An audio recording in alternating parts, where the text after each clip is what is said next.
Ladies and gentlemen, when I woke up at the ridiculous hour of 5 in the morning, I saw this email. And this email is an example of what's going to come for a lot of applications. So get ready, things are changing. So ToDoIst is one of my favorite productivity apps. It is something that has been touted as one of the best to-do list apps on the market.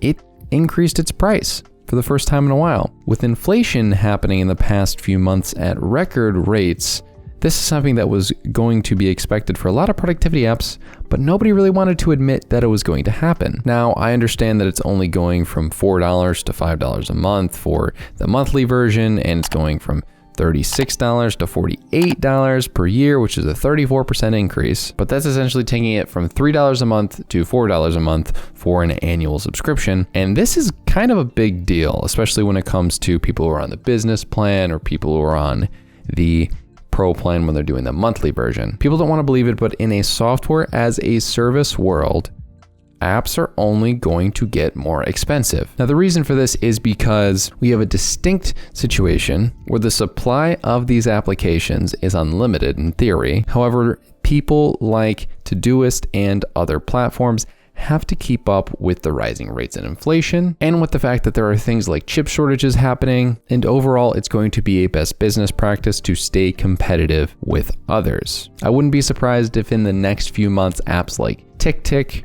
Things, and even Notion and ClickUp increase their monthly rates. If Notion comes out with a $6 a month Pro plan in the next few weeks, I wouldn't be surprised. Now, I personally, as somebody who believes that if you take a productivity app and get upset at the fact that you have to pay for premium features, it's a little backwards. In the aggregate, if you're paying $50 a year or something like that for an app like ToDoIst, which makes you more productive, the reinvestment in yourself oftentimes is extremely high. There's an old Brian Tracy principle where he talks about you get like a 30-to-1 return on invested dollars into yourself, which maybe will sound a little ridiculous. But for me, I've invested heavily into this stuff and into self-improvement in the last year, and I doubled my income. So I don't think we should be looking at these things as negatives. We just should be looking at these things as this is what exists. Something that a lot of people don't realize as well is I come from a background in digital marketing, and we're going towards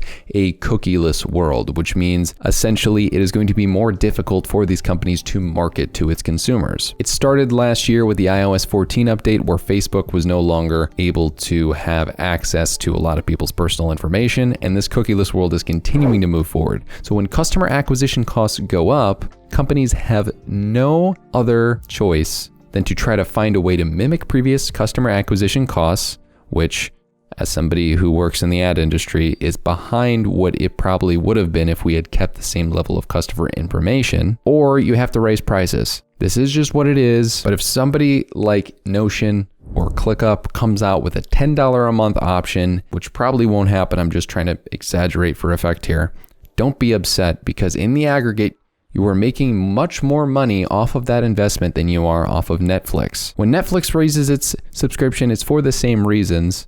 However, you don't get the ROI on your own income or your future earning potential if you're a student that you would get on an entertainment product. So this is a hot take, but pay for the premium application that's going to boost your earning potential, and then you can either make yourself feel better and stop paying for another entertainment subscription that you forget that you have. Get something like Amazon Prime where you essentially get all entertainment between music, video, and delivery. Or just realize that when you use a productivity app on average and you're somebody who uses it as your daily driver in your life, you probably are doing more for your life and your earning potential than the average person. It's okay that these apps are increasing their pricing. I just really don't want people to get upset at something as trivial as this. I see it a lot in the comments when it comes to me bringing up the pricing of applications, and it's been something that's bothered me for a while, and I figured I'd address it. Also, if you want to see how to improve your productivity with one of these overly priced apps, click right here.